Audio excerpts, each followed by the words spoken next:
Alright, we're going to be starting this little playthrough of a game I like from the old Sega Genesis called Gauntlet IV. It's a port from an old Atari arcade cabinet from 1985.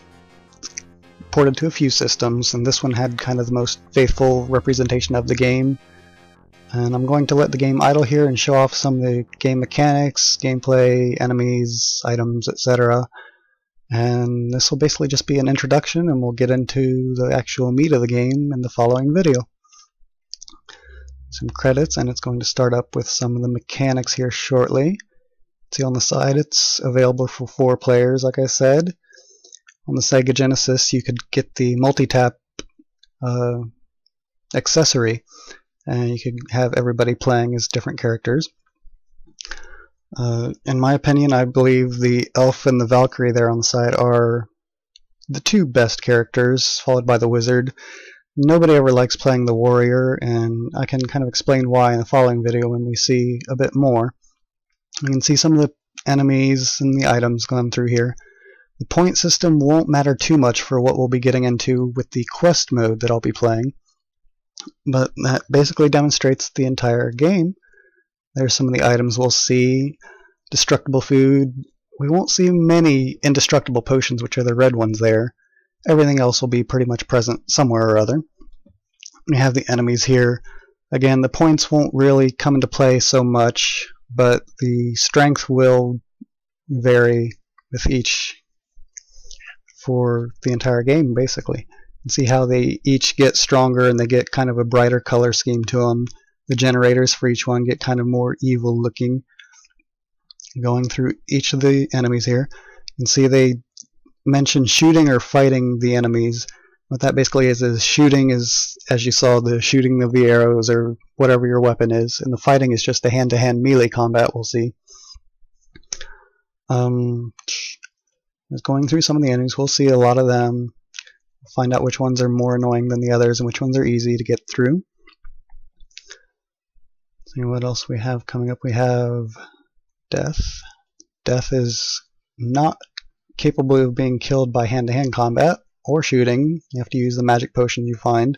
In the arcade mode you could eventually take him down with enough shots, but it took forever and a lot of health. There's the Thief sprite. We won't see him at all in the quest mode, but what he used to do is he would show up somewhere on the floor when you were playing through and try to make it to your character to steal some items, keys, treasure, gold, potions, or anything. You had to kill him before he got to you, but we won't see any of that in the quest mode. He'll be there, but as kind of a different part of the game. Here's some of the credits here. Going through the highest scores you can get on the game. And as we come back to the title screen here shortly, we're going to kind of go over some of the play modes that are available on the Sega Genesis port we have here. We have the arcade mode, which is the direct port basically of the old 85 cabinet. Over some of the options, you can change your credits, your difficulty, your health, etc. I'm going to get a fancy sound test where you can go over some of the, what I think, really cool music in this game. Some of the best for the Genesis, I'd say. We have the battle mode where you can play 2 to 4 players. You have equal battle where all the stats are the same, and password battle. You can put in some passwords we'll get from the quest mode we'll have. Record mode is like the arcade mode, but you're limited to a certain amount of health that you can't increase, and you basically try and see how far you can get. As you can see here, I'll just go through some of the soundtracks that we'll be hearing. These 5 here, Whisper, March in the Dark, Sortie, Transparent Obstacle, and Adventures of Iron, will be what we'll be hearing through most of the game. There's some really good songs. Composed by Hitoshi Sakimoto, who also worked some on Final Fantasy XII and Tactics, I believe. Here I'm going to go ahead and start our game here with the Valkyrie character. Kind of a well-balanced character, I thought. I've always enjoyed it. It works well, and we'll see it works out pretty well at the end.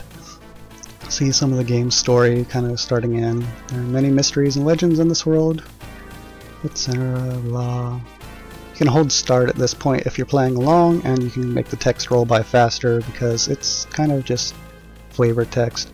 It's not a whole lot. say they call this fancy mystery. The mystery protected by the old castle towers. Not a very creative name, but that's what it is. Surrounded by 4 high towers. We'll see this as we get into the game here. Actually, you'll see that in the following video, because I'm going to be ending this video here shortly, right after this little introduction. And we'll start in the central hub right afterwards. Kind of hear a little bit of what the game will be like in this text, but it's easier just to get into it and get into the meat of it. And with this, I will be trying to load this video, and hopefully we'll see you in the next one. Bye.